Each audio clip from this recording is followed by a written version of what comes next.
குழுவினர் நண்பர்கள் அனைவருக்கும் வணக்கம். என் ஒரு குரல் உங்கள் உரிமை குரல் என்ற தலைப்பில் இன்றைக்கி 13வது நாள் வீடியோ போடுறேன். இந்த பதிவில் என்ன சொல்ல போகிறேன்னா, அமைப்பு சாரா தொழிலாளிக்கும் கட்டுமான தொழிலாளிக்கும் உள்ள வித்தியாசம் என்ன, கட்டுமான தொழிலாளி குழந்தைங்களுக்கு கல்வி உதவித்தொகை எவ்வளோ வரும், அமைப்பு சாரா தொழிலாளி குழந்தைகளுக்கு எஜுகேஷன் உதவித்தொகை எவ்வளோ வரும் அப்படின்றத பற்றி தான் இந்த வீடியோவில் சொல்ல போகிறேன். வீடியோவை ஸ்கிப் பண்ணாவது முழுசாக பாருங்கள். முதல்ல நிறைய பேர் என்ன கேட்குறாங்கன்னா, நீ வேலை போடுறதுன்னு தெரியல, ஆனால் நான் கூலி வேலை செய்கிறேன், நான் எந்த வேலையில் போடணுன்ற மாதிரி கேட்குறாங்க. சில பேர் என்ன செய்கிறாங்கன்னா, நான் பிஸ்னஸ் பண்ணிகிட்டு இருந்து பிஸ்னஸ் லாஸ் ஆனதுனால நான் கூலி வேலைக்கு வந்துட்டேன், நான் என்ன வேலை போடணும்னு தெரில. இந்த மாதிரி நீங்கள் இதை பாருங்கள். இந்த பதிவை உங்களுக்கு இதில் எது உங்களுக்கு கரெக்டாகுதோ, நீங்கள் இதில் எந்த வேலை செய்கிறீங்களோ அதுக்கு தகுந்த மாதிரி போட்டுக்கோங்க. இது முதல்ல நீங்கள் அமைப்பு சாரா கட்டுமானம் அது ரெண்டுத்துக்கும் வித்தியாசத்தை தெரிஞ்சுக்குவாங்க. அதுக்கு பிறகு தான் உங்களுக்கு அது கரெக்டாக இருக்கும்.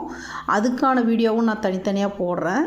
இப்போ கட்டுமான தொழிலாளி குழந்தைகளுக்கு எஜுகேஷன் உதவித்தொகை, அவங்க கல்வி உதவித்தொகை எவ்வளோ கிடைக்கின்றதை சொல்கிறேன், கேட்டுக்கோங்க.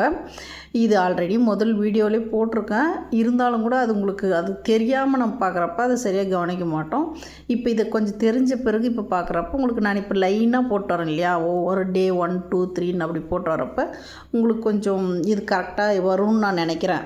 அதனால் இதை பாருங்கள், பார்த்தா உங்களுக்கு புரியும். 6வதுலேருந்து 9வது வரையும் அந்த கல்வி உதவித்தொகை கட்டுமான நலவாரிய அடையாள அட்டை வச்சுருக்கிறவங்களுக்கு 1000 ரூபாயிலேருந்து 50,000 வரையும், அதாவது அவங்க படிக்கிற கோர்ஸை பொறுத்து, அவங்க படிக்கிற கல்வியை பொறுத்து அந்த கல்விக்கு ஏற்ற மாதிரி அமௌண்ட் வரும். அந்த அமௌண்ட் டீட்டெயிலு நான் உங்களுக்கு முன்னாடி கொடுத்துருக்கேன் எல்லா வீடியோவிலையும்.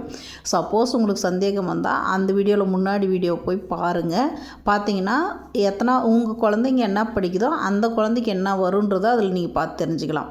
இப்போ நான் ஏன்னா ஒவ்வொன்றுத்துக்கும் தனித்தனியாக பண்ணுறப்ப ரொம்ப லேட் ஆகும். அதனால் உங்களுக்கு கொஞ்சம் சுருக்கி இதை சொல்லி விட்டுறேன், தெளிவு பண்ணிடுறேன். அதுக்காக அதே மாதிரி நலவாரி அடையாளம் வச்சுருந்தீங்கன்னா உங்களுக்கு ஒரு குழந்தைக்கு 18, 2 குழந்தைக்கு 18 36,000 வரும்.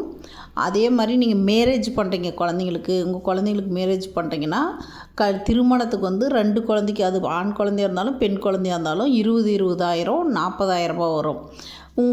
உங்களுக்கு உடல்நிலை சரியில்லை, எதுஷன் பண்ணணும், அட்மிட் ஆகணும் ஹாஸ்பிட்டல்னா உங்களுக்கு அதுக்கு லேபர் கார்டு, இந்த கட்டுமான கார்டை வச்சு நீங்கள் அட்மிட் ஆகலாம். அதுக்கு உங்களுக்கு ஸ்பெஷல் வார்டு கொடுப்பாங்க.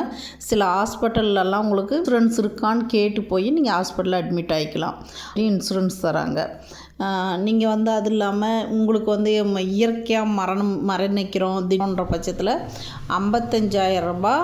நீங்கள் இயற்கையாக நேச்சுரல் டெத்துக்கு 55,000, அடிப்பட்ட ஆக்சிடெண்ட் டெத்து இந்த மாதிரி ஆனால் நீங்கள் பணியிடத்தில், அதாவது வேலை செய்கிறதாவில் ஏதாவது ஆக்சிடெண்ட் ஆகிருந்தால் உங்களுக்கு அந்த இடத்துலனா உங்களுக்கு 8 லட்சம் வரையும் தராங்க. உங்களுடைய அங்கே மரணிச்சா இல்லை அடிப்பட்டு நல்லா இருக்கிறீங்க, கை கால் இழுக்குதுன்னா அதுக்கு தகுந்த மாதிரியான உங்களுடைய அடியின் தன்மைக்கு ஏற்ற மாதிரியான பெனிஃபிட்ஸ் அமௌண்ட் தருவாங்க.